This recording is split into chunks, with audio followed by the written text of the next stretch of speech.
Hello and welcome to this edition of A Time with Hime podcast. I am Kevin Hime, Superintendent at Lawton Public Schools, and today it is my privilege and my honor to have our 6 National Merit Semifinalists with us today. Really great accomplishment for Lawton Public Schools. Thank you guys for accomplishing that, making our school system look good, and uniquely, we have 2 from each high school, which is pretty amazing that it fell that way. So what we're going to do first, we're going to start. We're going to let you introduce yourselves, what school you go to, and then we'll go from there. Hello, I'm Holden Vasquez. I'm a senior at MacArthur High School. I take all my classes at Cameron in the VOTEC. I'm in pre-engineering, and I want to be a materials engineer. I'm Caitlin Lee, and I got a Lawton High School, and I would like to be an electrical engineer. I'm Cal Garrett. I go to Lawton High, and I would like to be a mathematician. Hello, I'm Peter Schwierkosch. I'm a senior at MacArthur High School, and I would like to major in biochemistry. My name is Grace, and I'm a senior at Eisenhower High School, and I want to do medical research. I'm Jordan Edwards. I go to Eisenhower High School, and I want to be a chemical engineer. Awesome. Now, one thing, and I'll try to get your names going here, but one thing we'd like to talk about is tell us a little bit, because first, what is national merit? I kind of understand a little bit because I've been in education for a while, and we always, always get excited as a superintendent, especially at smaller schools. I think, up until I moved to Lawton, I might have had 6 national merits my whole career, and now I get 6 in one. You guys are awesome, but tell us what it is. Start with you, Jordan. Tell us what is a national merit? Tell us what you know about it. Not a lot. What'd you do how did you get this honor? I scored pretty high in the pre-SAT. Yeah. Okay. Yeah, and then I heard there's a lot of scholarship money I get from this. Scholarship money?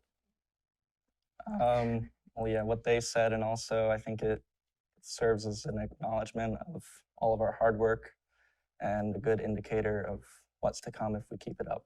Okay. I know that we could get a free ride to a lot of colleges here if we make it to finalists or even win the scholarship.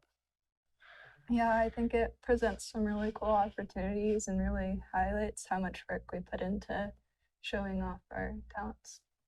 Yeah, I think it's a really good scholarship opportunity. The scholarship itself is only $2,500, but some colleges like OU, OSU, University of Alabama, and University of Texas, Dallas give full ride.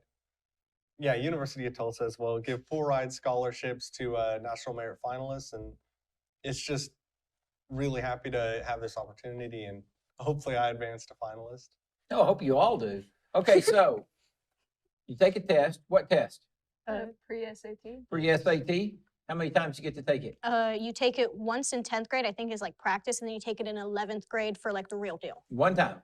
Yeah. So one shot deal, you get one time to take it, and that's pretty impressive too, because anytime you're taking a test, you got to have your best day. I'm sure you've all taken the ACT, and sometimes you score, I'm guessing most of you are over a 30 already on your ACT. That's like a number that you looked at when you were in 9th grade or something. But sometimes you score a few points different, same with this one. So when I was coming in, I think I was talking to Holden, but we can all talk about it a little bit.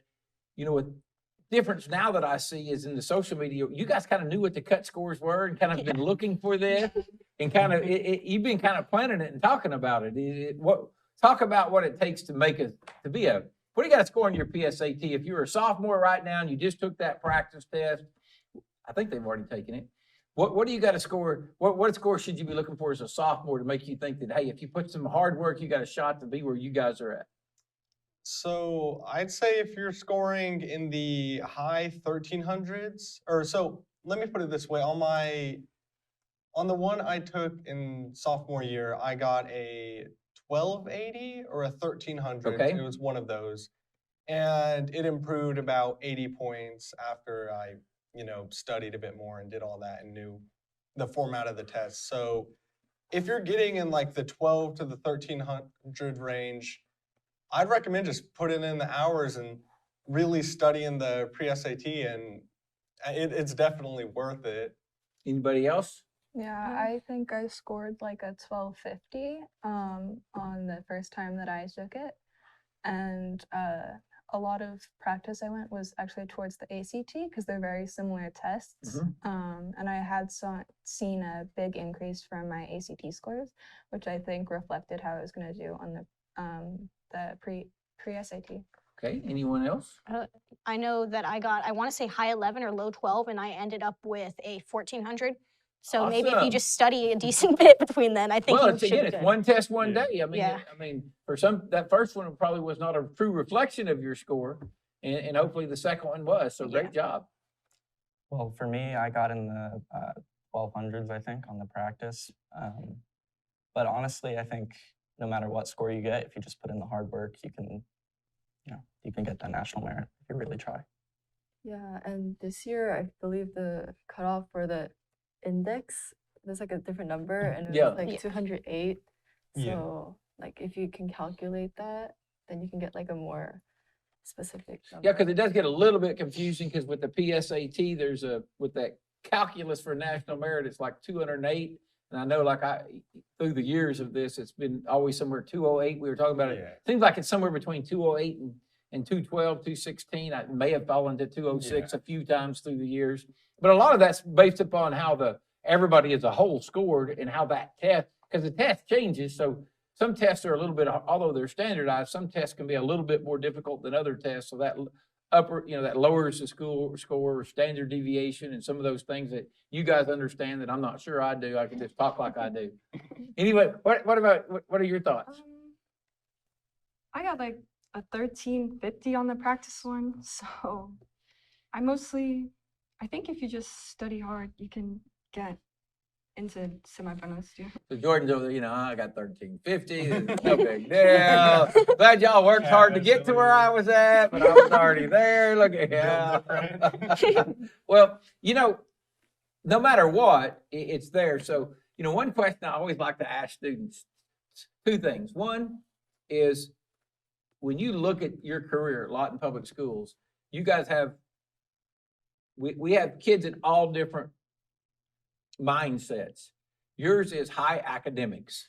So whenever I talk about, since I've been here, this is my 4th year. So I moved here about the time we all went home for spring break and didn't ever come back. I'm sure that really drove y'all crazy. But I've talked about how can I create opportunities and destroy roadblocks. But it's really easy for somebody, in my mindset, I'm almost 60 years old. And what I see as an opportunity, it's not going to be what you guys. So what do you see as opportunities you wish that could have been created for you? And what roadblocks do you wish I could have kicked out of the way for you to make so I can do this for the people that are 7th, 8th, 9th, and 10th graders? Tough question. Go ahead, Holden. You got an answer already. I'm trying to think. It's just there was a lot of opportunities for taking classes at Cameron, classes at Votech that I didn't even know about until sophomore year when it was time to apply for them, and I hadn't really thought about it too heavily. And I didn't take up so you get 8 free credit hours your junior year. I didn't take up those credit hours like I should have, and I'm using up my, or it was 9, your junior, my bad. But I'm using my senior ones now, and I really like the Cameron classes. It's good. You can get your credit in 1 semester instead of 2. You get to experience college, and it's really easy to transfer the credits to OU or OSU. So if I told you that now all of our sophomores if you qualify, you can take free college. Oh, I did not know that. We pay for the books, the fees, all of it, and there is no limit for sophomore, junior, and senior year. Oh, wow. I didn't know the limit had been removed. Wow. Well, there is a limit okay. to them, but there's not a limit. LPS doesn't have a limit. Oh, I see. So, see, that's a roadblock though. Yeah. And that's where communication comes in. As a superintendent, I always talk about, we're doing something over here and over here we're doing something. Where's that communication come? How do we get to them? Anybody else? What about? Yeah, I know personally that I didn't have much knowledge at all of any of the opportunities, and I'd heard of Concurrent, but I thought I would have to go to Cameron, and that it wouldn't be presented at the LRC. And I just didn't understand any of that until a lot of my opportunities for my scheduling for junior year came up, and I was like, oh, I can't take my traditional classes at Lawton High. And so I got to take my wonderful concurrent classes, and it was amazing. And I really enjoyed the opportunity. Are you taking them here at the LRC? Yes. Awesome, awesome. Because I know there's different places to take them. I think, yeah, mine comes down to just like getting information out. Because I didn't know like half the stuff you could do until I joined Upward Bound, and Upward Bound's like, here's test prep, here's how you do college courses, here's how you do this, this, and this. And I'm like, oh, I didn't know any of that was possible. So how do we make that happen? Because Uh, one thing we did when we got here to try to make that happen that we got to get better at is created what we now call our cell time. yeah. That's what that should be, is a great time for you guys to learn, but you guys probably don't go to a cell class anymore because you're doing Yeah. concurrent and different things. Yeah. But when you were a freshman or sophomore, you had one, or Yeah. advisory is what we called it. Yeah. That's kind of what it's for. How else can we make sure you know? Because, we talked when we got here, somebody didn't read their email. I don't remember who it was. Oh, you're looking, I wasn't trying to make somebody. What? Dang, I'm call sorry out. about that. I wasn't trying to call you out. Uh, That's what, see, when you're early, I find out information. But anyway, how do we make that happen? How do we destroy that? It sounds like right now you saying Yeah. communication and knowing what those opportunities are is just as important as creating the opportunities. Yeah, I think utilizing the Google Classrooms that we have Okay. set up for grade, because like a lot of us, since we're already like, we understand some of those opportunities, and with our scheduling, none of us have, or very few of us had advisory classes.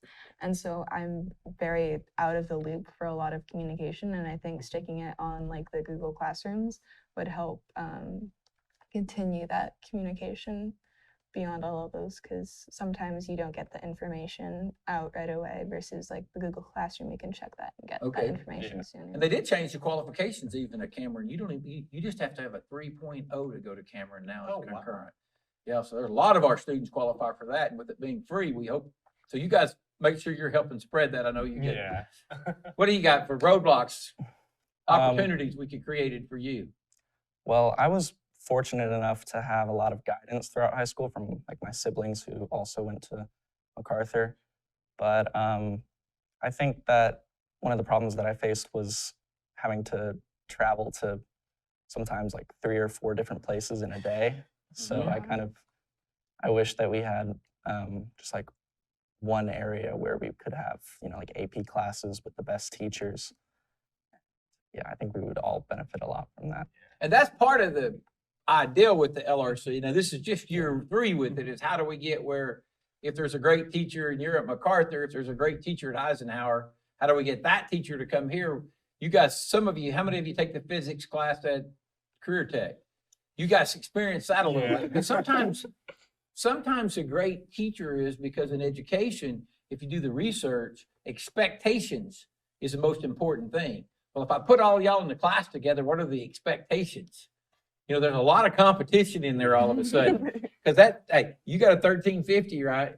They're not beating you at anything. I mean, seriously, she's over here all quiet over here, but I can tell she's at the end and she made sure, and so that would be a way, that's kind of some of the things we're trying to get done where we can get more students in classes together to increase those expectations, increase that competition, also increase the collaboration.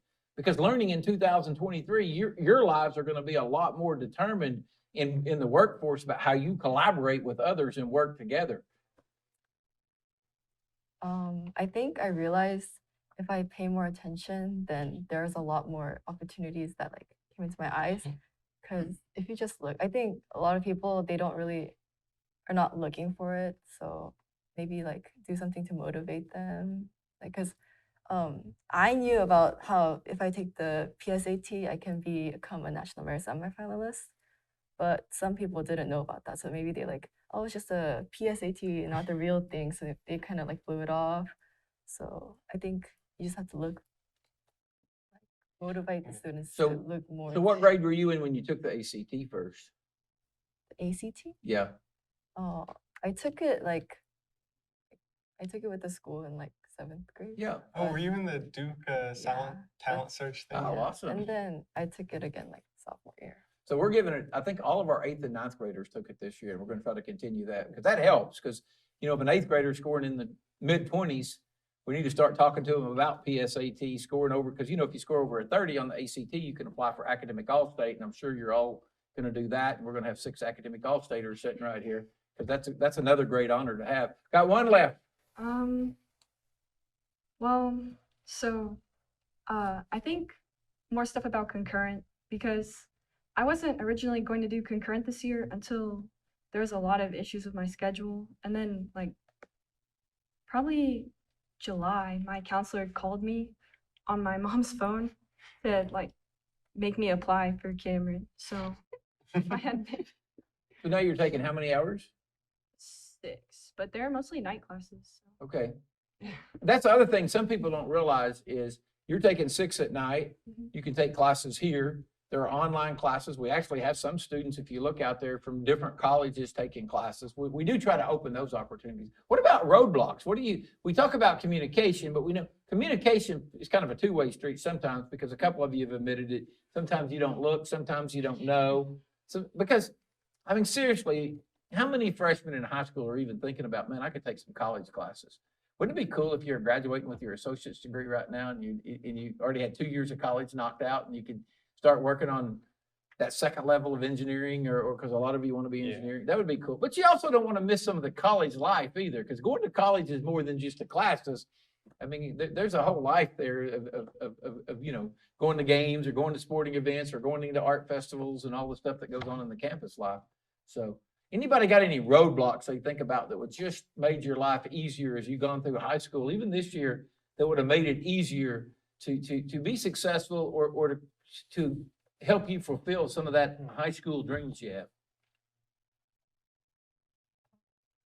Yes. So, like, I think something that I'm still like kind of struggling with is like figuring out what I really want to do. Because if you figure that out early, you can like plan out what classes you want to take.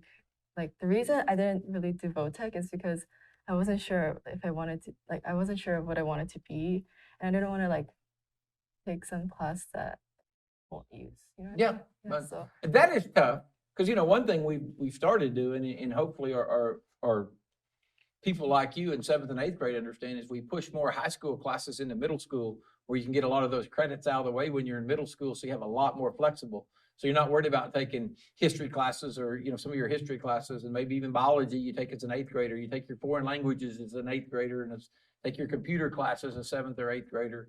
Some of those things you take down there, and you might already have 6 or 7 high school credits when you get to be a freshman, and it makes it a little easier on your schedule to take more of those things, like you're saying, in those communications. But I do know the struggle is, guys, for y'all, if you look at the statistics, there's not many of you will have the same major when you graduate that you have right now. Yeah. Some people change 3 and 4. That doesn't mean you won't, but it's just what we do. We change jobs a lot now more, you know, whenever I was y'all age, when I was your age, we pretty much kept the major, and I changed my major. I was an accounting major and decided I want to be a coach.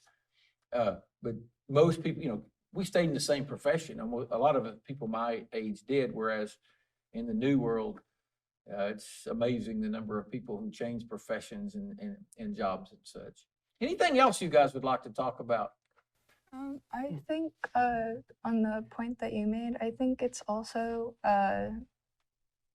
sometimes taking those opportunities, even if you're unsure if you want to go there, because I know in my case, my sister, she ended up taking VOTEC classes, and that's how she realized, oh, I don't really like engineering. And she's still taking the class and she loves the teacher, but now she knows while she was taking free classes that she doesn't want to head into that, and that she really likes her nat and phys class, and that she's probably going to head in that direction. That's good.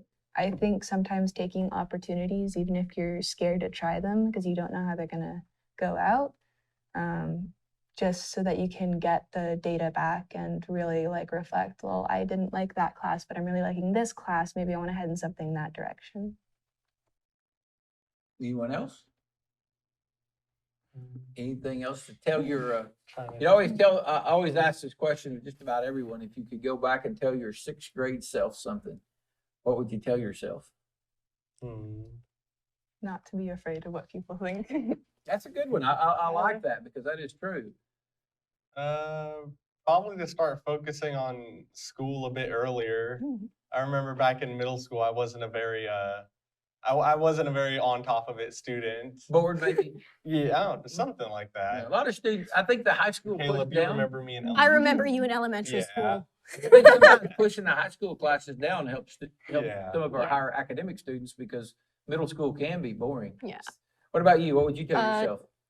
Probably like, yeah, like focus on academics, like try to do the best you can, but also pace yourself. I get so burnt out so easily. So there's like a week where I can't do anything and then I just keep going. And it's Probably that it's not as hard as all those mean middle school teachers try to make it. Yeah. Small fly in high school. you can't use pens in high school. They'll like Oh, expel no. you. You know, expel you. From Well, you know, when I was a kid, it was like, guys, you can't use a calculator. You don't always have one of those Yeah. with you. Which You won't. obviously now we always have a calculator with Yeah. you. So, what would you tell yourself? I would say like, don't be afraid of change or try new things. Try new things. I like that. I would probably focus more on academics too, because I didn't really do that until like sophomore or junior year, to be honest. So Well, again, it's kind of interesting that you guys talked about focusing more on academics, and you guys are, I mean, Yeah. for lack of a better term, you're the best of the best when it comes to academics. That's why you're here. You scored in the top 5%. I think nationwide is what gets you there. And I Yeah. don't know if that's the exact number, but I know it's somewhere in there. And so, as we close, first of all, congratulations and thank you for representing Lawton Public Schools and for the, you brought us. I don't even know if are there any others in the region? What's the closest one? I looked at the list. I know you would know. I didn't check for other districts. I know they released the list.